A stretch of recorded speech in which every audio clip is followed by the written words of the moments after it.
The problem is, this excavator goes back in 2 days. 1.5 really. I would only have 1 full day after today. So I gotta get out, cut a 20-footer, another 20-footer, get rid of the stump, and then I need to move on. And I can do all this stuff later by hand.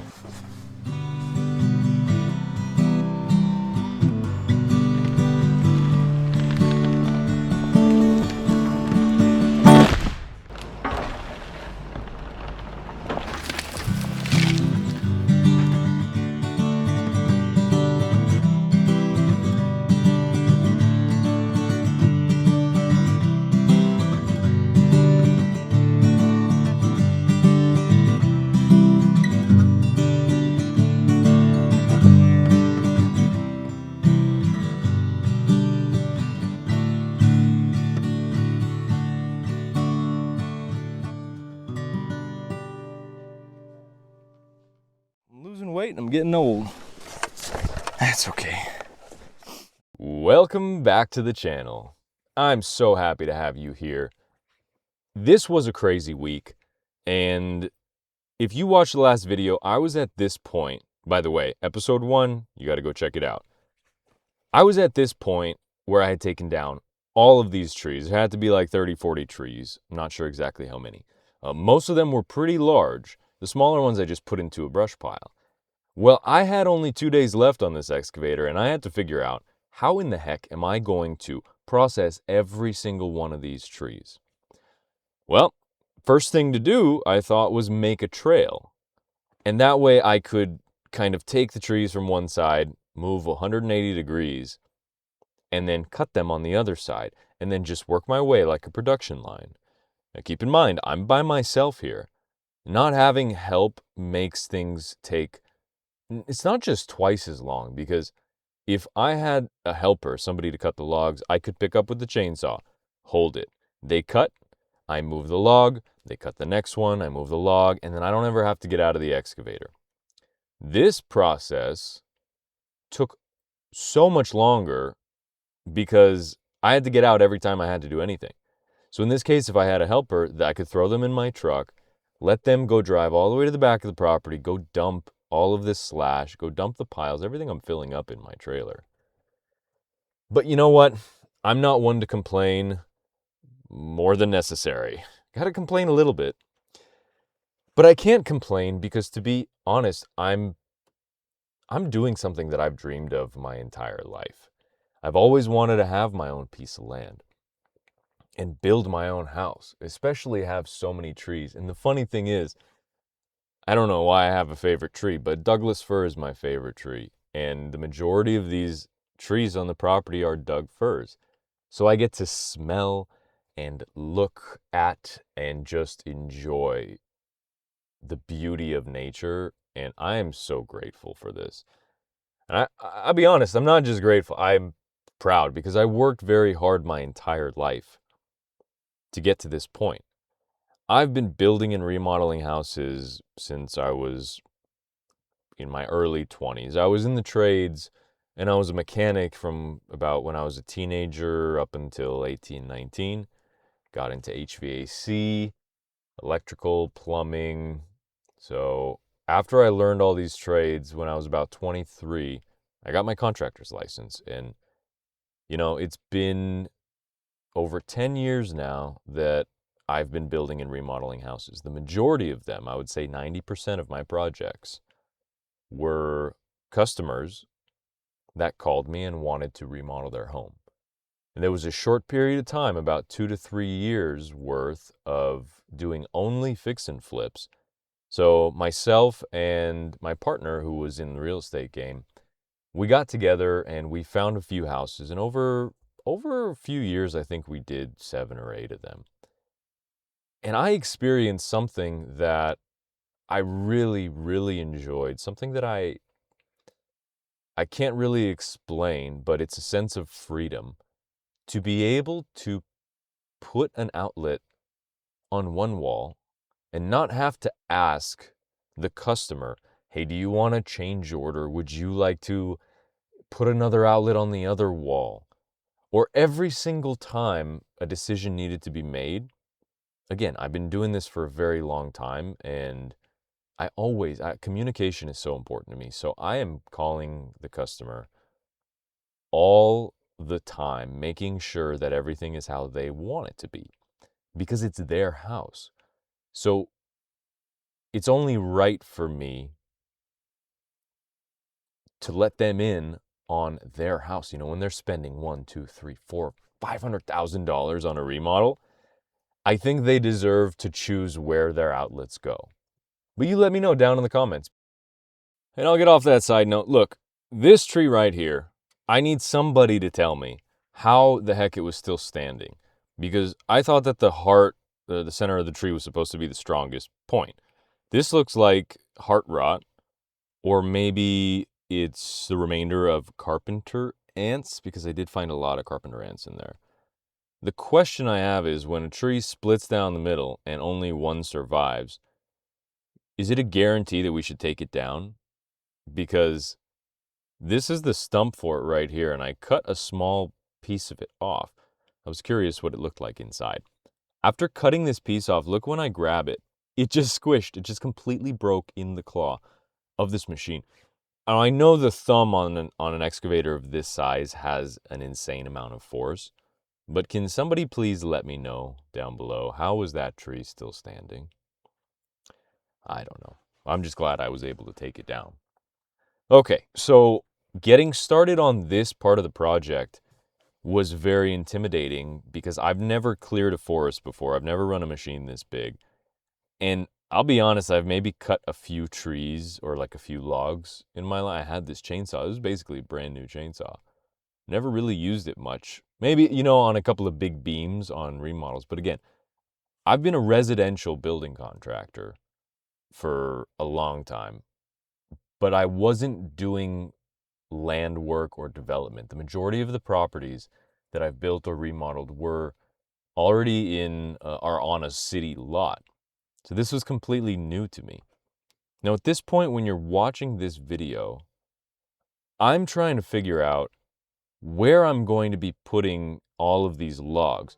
Now I know I'm going to move them again, but my main concern is I don't want to have a bunch of different big piles. I want to have one nice stack of logs that are easy to access once I do bring in that smaller machine, because I'll have a 12,000 pound excavator when I dig the footings. And 12,000 excavator easily pick up 20-foot logs, but it will not be able to pick up a full 100-foot tree. I'll have to end up cutting all of those trees. It would just be a mess. Anyway, I'm using this machine as much as I can because it can do an insane amount of work. Like this tree right here, I'm picking it up. It's even having a little bit of trouble there. Trying to find the balance point, it's still kind of tipping over the excavator. Not the biggest tree, but not the smallest tree. Taking on projects like this, it does give me a bit of excitement, knowing that I'm about to do something that I've never done before. Is definitely a scary thought. I'm not immune to fear, but I do my best to move forward in the presence of fear regardless, because everything in life is scary. I mean, just trying to pay the bills and keep the business going is enough for me to make my head spin. That's why sometimes I question myself, why are you taking on such huge projects? But you know what? If you have a dream in life, it doesn't matter how hard it is. It doesn't matter how many people tell you you're not going to be able to do that, or that's crazy, or why do you work so much? Don't let them tell you you can't do it. Don't let yourself tell yourself that you can't do it, because you can do anything you want. The question is, are you willing to sacrifice certain freedoms in life to possibly give you that freedom of choice and being able to choose something that you dream of? Because I, for one, have never been the type of person to back down from a challenge. But that has also put me in some sticky situations where I'm spending a lot of time and money, like learning how to operate a 37,000-pound excavator not knowing what I'm doing. But with everything, I eventually figured it out. Right here, I'm going to establish a place where I'm going to be cutting everything. And so by setting this up right here, I'm going through some thoughts in my head thinking, how can I make this work the easiest way possible? Safe enough stump cutter. So I could do the stump there, come over to this side, cut the 20 foot, take this log, and where am I gonna place it? Maybe to the right. Okay, let's give this a try. Let's see what happens.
Regular doesn't like to work.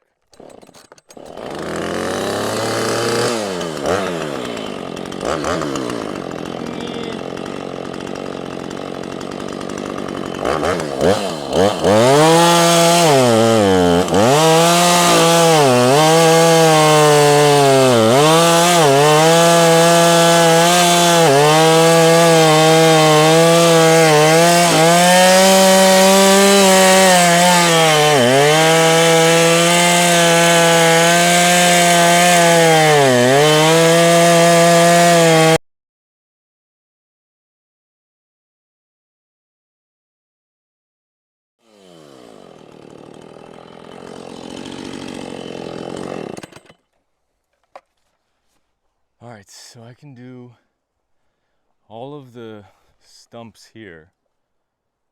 So do I have to, oh, this would be great if I didn't have to reset up.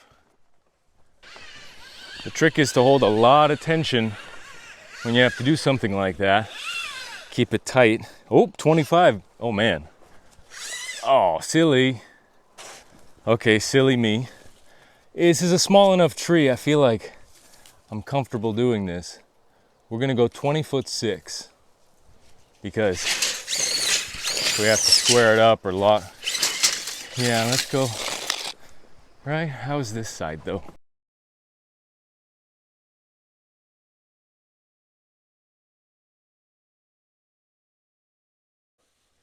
Look at that. That's almost perfect.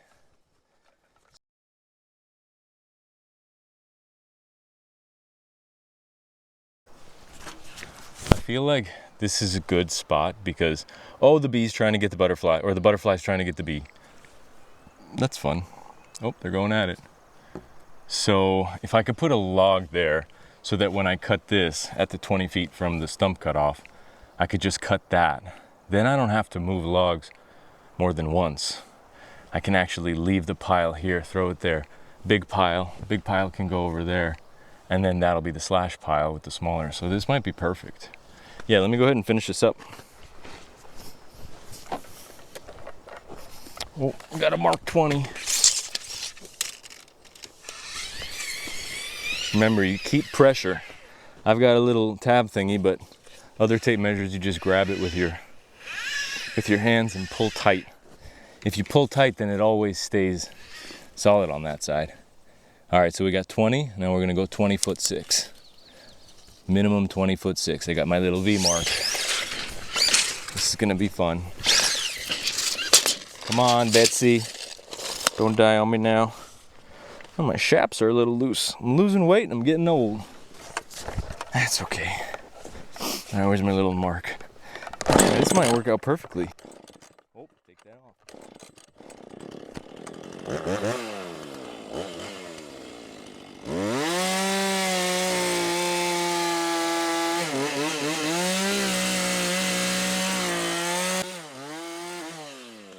That's okay. Hey, not bad. Oh, here.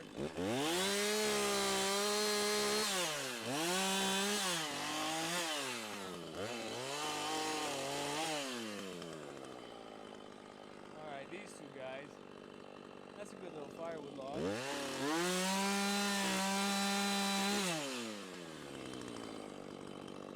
That one I don't know if I want to cut on the ground. Maybe I can dig below it. Oh, there's a little bit of room. I'll just be careful.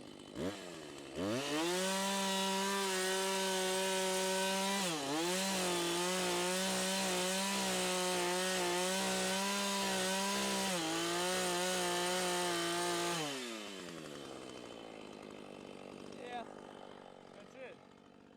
20 foot, 20 foot bucking log slash, but these could actually be good firewood. What am I gonna do? Should I go, why did I do this? Accidentally did 6 feet. Okay, I'll do 6 feet from now on.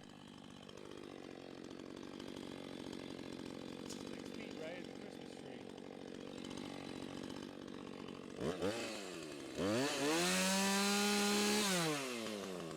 This one, I gotta get those off.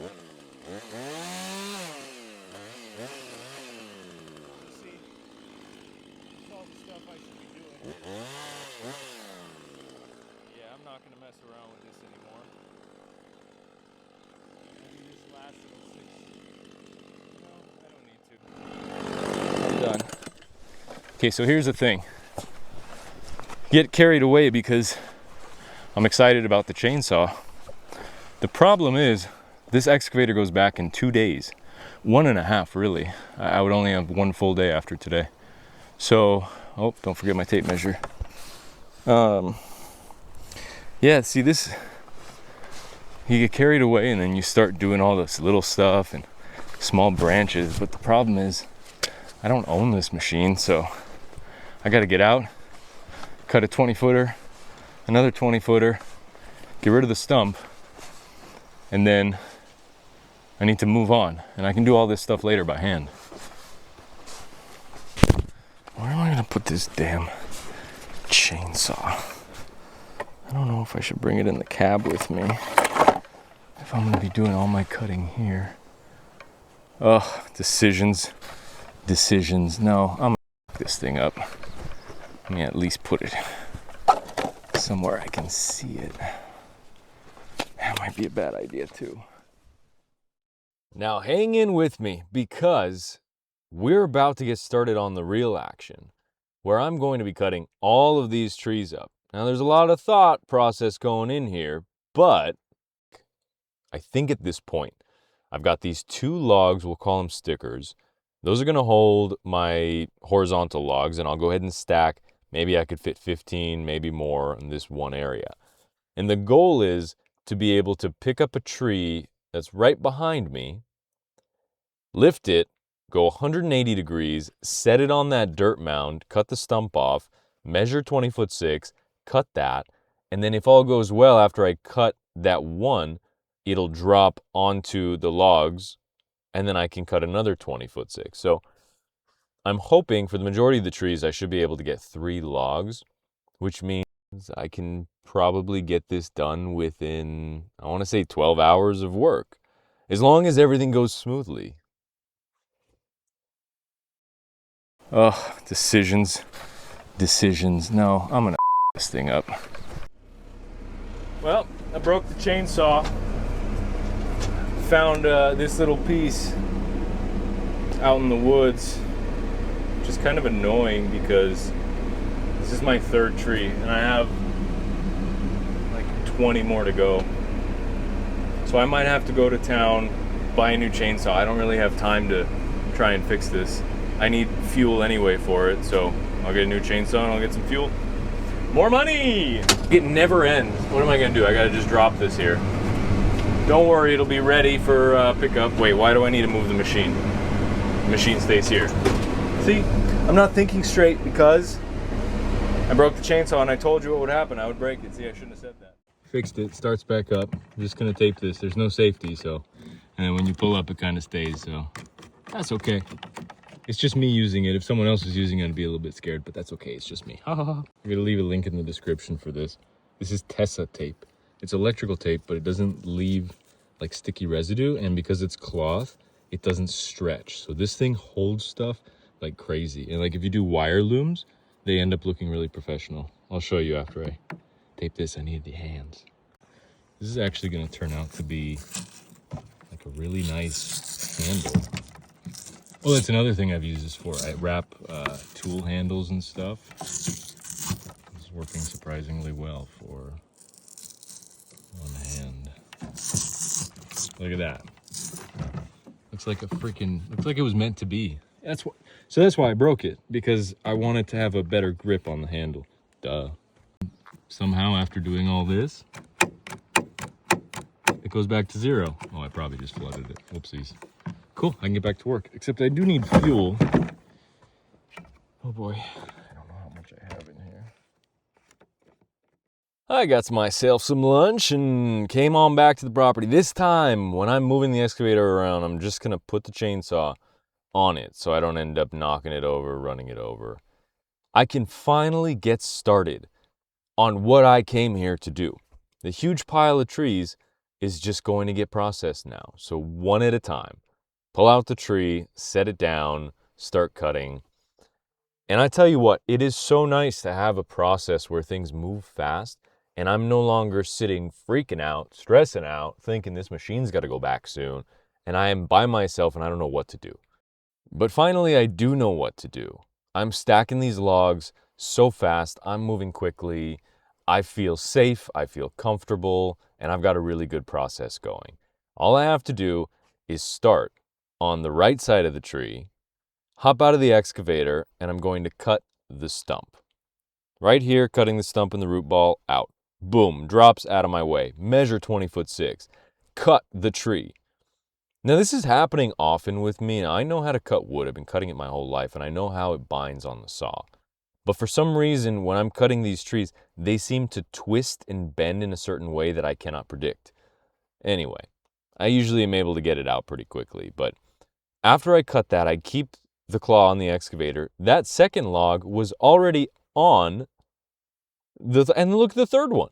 You see, so I can actually get one full tree done getting out of the excavator only once. Well, that's for the small trees, but look how big this one is. This, I think, was the biggest tree that I had, and it makes that excavator look small. But it was having trouble. It's kind of hard to notice on this video, but it's tipping me over.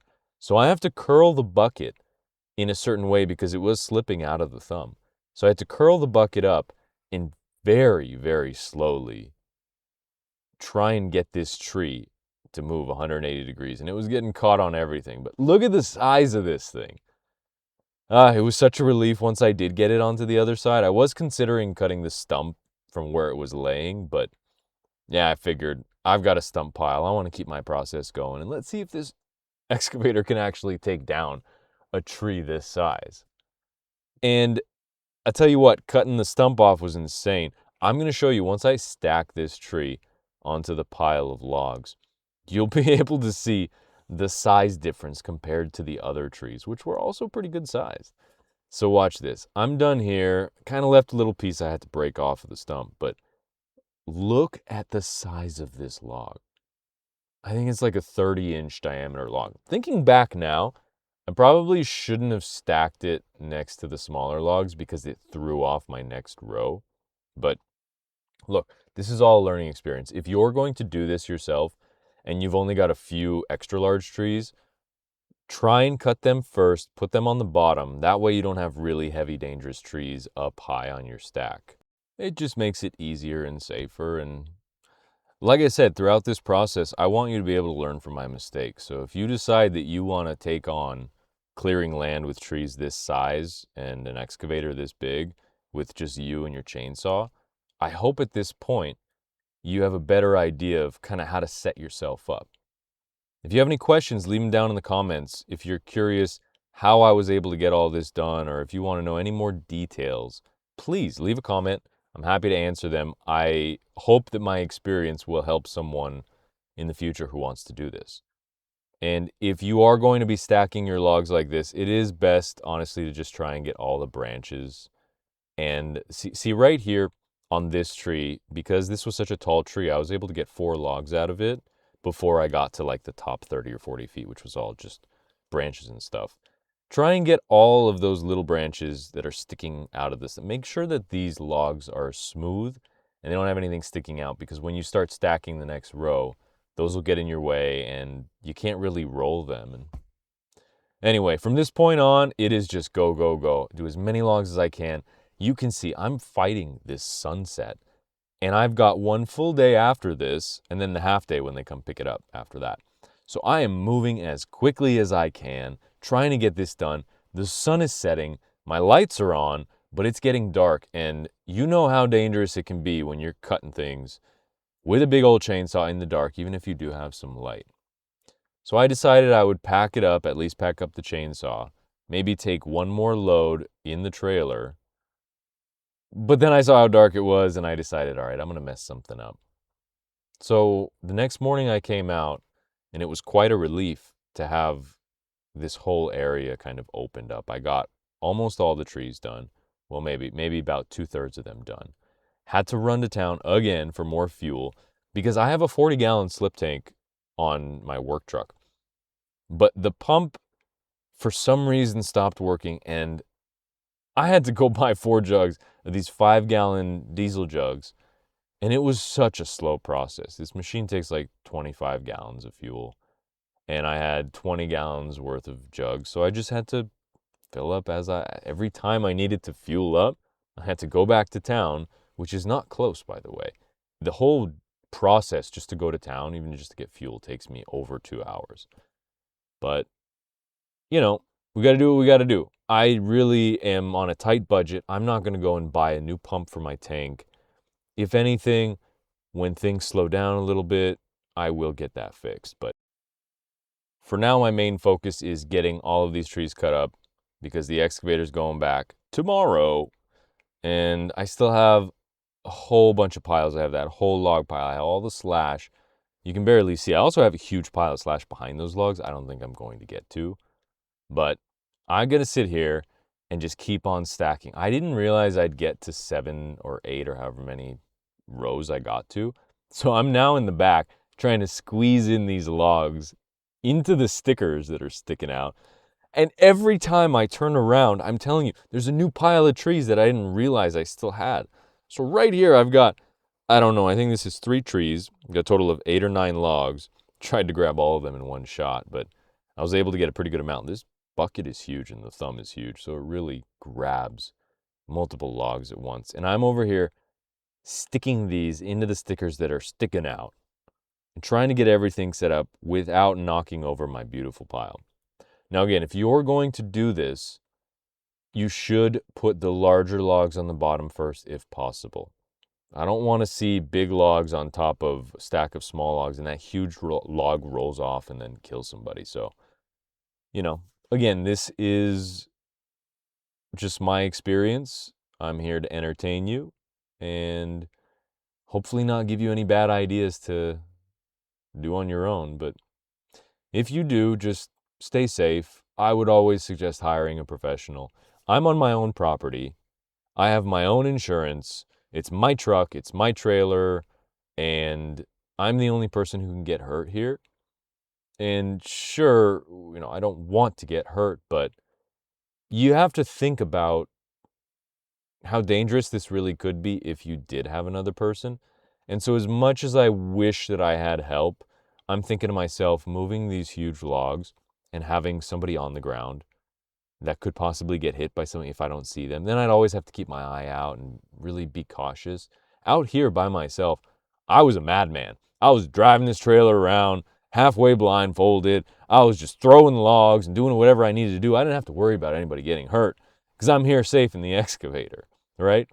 But I did want to be careful with the machine obviously this machine costs more than, I don't know, maybe more than the house is gonna, I don't know how much these things cost, maybe a couple $100,000. That's kind of scary. And if anything breaks, I have to pay for it. Now, at least I own my dump trailer and truck, but that doesn't mean that I want to be rough with it. I got to be careful. I have to be safe. And so when I loaded up all of these bunk logs that were sitting, they're all damaged and messed up, I didn't want them to be too long because when I do dump the trailer, I didn't want those logs to hit the ground and then end up denting the crap out of the front of the bin. So what I did was lift it up a little bit, drove forward, lift it up a little bit, drove forward, until the logs kind of slid out, and then I felt comfortable with that. And this was my last load of the day. I kicked butt. Cannot believe I got all this done.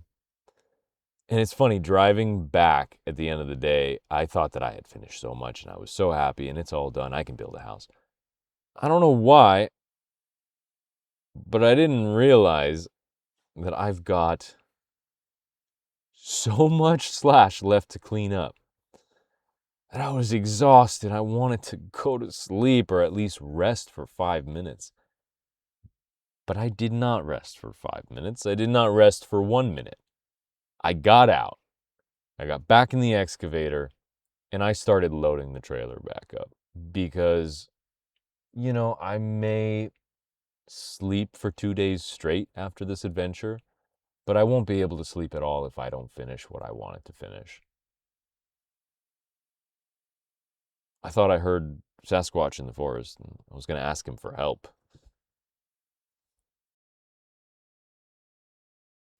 So the plan here is once I get this area cleared, I will rent a skid steer or track loader for 1 day.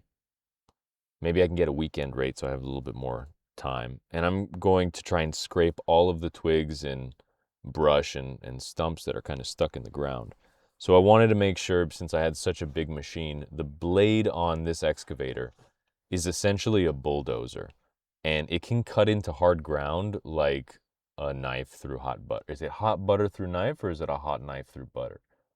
This blade, it works amazingly. So I just figured, you know what? I have it. I essentially have a bulldozer on site. Let me pick up all the twigs and stumps and everything and just load this trailer up. I was working, I think I worked until 1 a.m. Luckily, I have no neighbors or anybody anywhere near me. So, and that's kind of one of the cool things about being out in the middle of nowhere, up in the mountains. You don't have anybody who's going to call the police and say, this guy's working until 1 a.m. No, I'm working until 1 a.m. In fact, I'll pull out the grinder and start cutting some steel just because I can. Because this is the freedom that I've been looking for so long. And even though it was a really, really long day, I am so thankful that I got this done. I still have to wake up early the next morning, but at least I can wake up early knowing that I have a very, very small amount of stuff left to do. It's cool to come outside when the sun is shining on this beautiful piece of land that is now open and clear. But there was unfortunately one more tree that had to come down. And I figured while I have this excavator, I will go ahead and take it. I'll tell you what, I've tried to replant these trees, even young ones. I don't know if they really like being replanted because their root system ties into the other trees around them. So even if they're healthy and young and you think you got the whole entire root ball, they don't really replant well.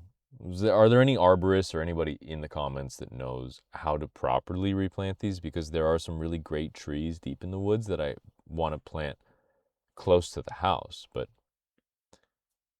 I don't want to waste any more time than I already have. Okay, so they picked up the excavator and I went all the way back down and grabbed this track loader and I got this bucket. It's a skeleton bucket, so I was able to pick up all of the leaves and stuff. And now I'm just dragging my little homemade grader. It's just an old roof rack with a log and some chain link fence on it. It kind of helps to flatten things out, any high spots. And you can see now, this football field that was at one point a forest and then a big mess is now finally clean and clear. I can start to mark where I'm going to be building this house. And this is such a huge, huge milestone for me. I'm so glad that you were along for the ride because it'd be a little bit lonely without you here. And even if there's only a few of us here that make it to the end, I'm really happy that I'm able to do this because I get to share a story of some crazy idea that I had to do something like this by myself in the middle of the forest. And I get to watch this maybe 5-10 years from now. I'm going to look at this and be like, this is the most ridiculous thing I have ever done. But I'm glad I got to experience it. And I'm really glad that I got to take you along with me on this journey. And so here we are. Still got one pile of bunk logs, a giant stack of beautiful logs, and a nice flat area where I can build my house. And you got to check out the next episode because we're actually drilling the well.